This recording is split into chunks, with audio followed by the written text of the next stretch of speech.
Hi everyone, it's Darlene. Welcome back for another card video. I've created several cards with something that's been on my wish list for a while. It's the Concord and Ninth Turnabout stamp. This is the triangle turnabout, and you stamp it multiple times, flipping it each time, and in different colors. So you get 4 different colors with your background. So you can see you just kind of turn it, stamp it, turn it, stamp it, turn it, stamp it, and it gives you a really cool look. Now the first thing you have to do is create a template. So what you do is cut a 6x6 piece of cardstock. I'm using Sahara sand. I think anything other than white is a good idea so you can see the cardstock on top. Now I'm going to draw lines with a pencil from corner to corner, and then I'm going to label each of these quadrants with a number. And the reason I'm doing this is because I get very distracted in my stamping. It doesn't matter which direction you turn in, just as long as you turn the same direction every time. And this is going to help you keep track of all of the stamping. That's all there is to the template. It's super easy. So I put my template into the MISTI, and I've got this center triangle. It's pretty easy to figure it out. You just kind of center the stamp of your template. And you want to make sure that the lines are right at these points where I'm pointing right here with my pencil. So all of these triangles obviously have a point at the top, and you're just going to make sure that that point hits your lines in just the right places. And you have to check both lines to make sure that this stamp is lined up. All right, once you get it positioned, then I'm just going to close my lid, and that's it. That's the only time I'm going to put the stamp on the MISTI. I'm not going to take it off. Now I have my piece of cardstock. This is just an A2 size Nina Solar White. So you don't have to use a square piece of cardstock. Now I need to adhere it to my template. I do not have any temporary adhesive, believe it or not, so I just put some surgical tape on the back. This cardstock does not have to be centered, so just make sure that it's straight up and down so that you get kind of an even edge when you're finished. There are 4 different stamps I can do. So the first one I'm going to do is Versamark, and the reason why is because I'm using oxide inks, and I want to make sure that my embossing powder doesn't stick to anything that's already on my cardstock, and oxide inks stay wet for a pretty long time. So I decided to start with my Versamark, so I'm going to ink it up, and now I'm stamping it down. And I'm going to make my first color here silver. So you can see my stamp's a little dirty. When you pull up your MISTI lid, be careful not to pull up the white cardstock because that'll mess up the alignment. All right, so that's my silver, and now I'm going to rotate it from 1 to 2. So now you can see how essential these numbers are. My next color is going to be Spiced Marmalade, and I'm using oxide inks here because I just love the colors and it gives a really nice impression, and it's super easy to clean between colors. So here I am pressing this down now. The only thing with the oxide inks is that I found they are a little bit drier than other inks. Either that or it sort of balls up a little bit, and so you have to stamp it a couple of times to get a really solid impression. But I love that you can wipe it off quickly and you don't have any residual color. When I first started using this stamp, I used it with a lot of different dye inks, trying to find the right combination of inks, because I think with this stamp, the most important thing is getting your colors right.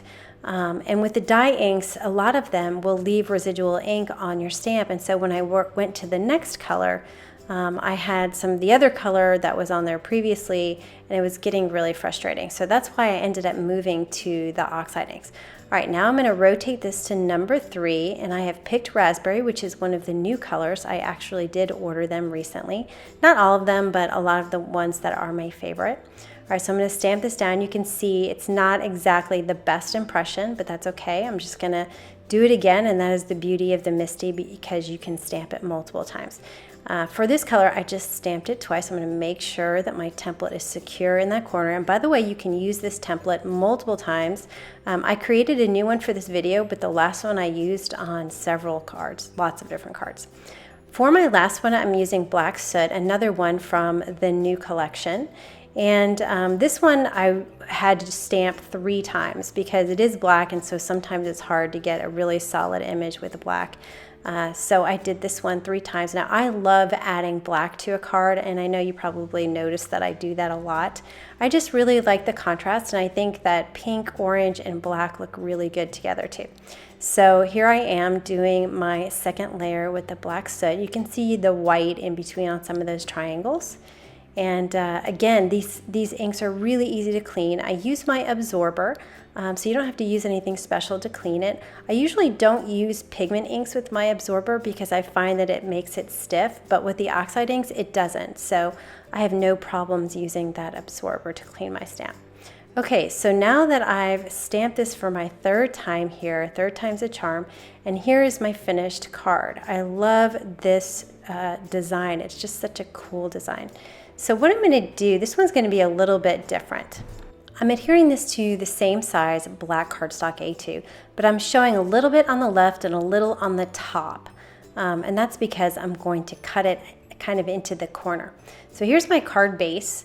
And I'm going to position this panel so it's a little bit slanted, and I'm going to put my sentiment along the bottom. So once I figure out where I want it, I'm going to hold it together and flip it over. And I found that this is the easiest way to get kind of that slant look. Now I'm going to take my pencil and draw an outline around my card base so you can see where my pencil lines are here. And then I just use those pencil lines as a guide to run it through the trimmer, so you can see how this looks. Now, I cut off the adhesive that I used to adhere the pattern to the black, but this is easy. I'm just gonna take my 2-way glue pen and I'm gonna just kind of cover the edge here that didn't get the adhesive and then just press it down. And this 2-way glue pen works fantastic. I love it. I don't have any problems with it whatsoever. Okay, so now I'm gonna put some ATG on the back of this piece and adhere it to the corner of my card base. This is just A2 size. I'm getting my sentiment from the Big Birthday Wishes by Simon Says Stamp. You can see I've used this quite a bit. There are a lot of really good sentiments in it. So I'm positioning It's Your Birthday so that it ends right at the corner there. I'm going to ink it up with some Hero Arts black ink. So I'm going to stamp that down. And there's another sentiment as part of the set, and I use it a lot on the inside of cards. So I've inked it up, and I can't really fit this card base without folding it into my MISTI. So I'm going to stamp it down because I always kind of miss some letters whenever I stamp this. So I'm going to grab my Stamp-A-Majig just in case I have to stamp it again. And then I noticed I got some ink on the bottom, and as I was distracted with that, I pulled up the Stamp-A-Majig. So now I can't stamp it again. Oh well, I'm going to take my Copic multiliner. It's a 0.05. It's really, really thin, and I'll just finish off those letters. Now I also want to do something about this black ink that I got here, and so I'm taking my sanding block, which is white by the way. The reason why it's black at the top is because I used it on some black cardstock one time. Anyway, I'm using a really, really light hand, and it's not going to get rid of the whole thing, but it's going to fade it enough to where I'm not going to notice it. And that's where the writing is going to be anyway, so it's not really a big deal. Anyway, that finishes out this card. I love the silver as one of the colors in the combination. I also made a Christmas card with cracked pistachio, lucky clover, and candied apple. And then I used this enchanted gold embossing powder. It's one of my favorite gold embossing powders. It's really soft and pretty with some glitter in it. And then I just used this Merry Christmas die from Simon Says Stamp, and I put it on top of some vellum across the top. I created a third one with candied apple and peacock feathers along with some black soot and the silver embossing powder. I used this Big Greetings 1 set, and I colored in the letters with the peacock feathers marker, and I used the Simon Says Stamp stitch square to put in the center there. And those are the cards that I created. I really love this stamp. It's such a cool look, and I hope you enjoyed that, and I will see you next time. Thanks for watching.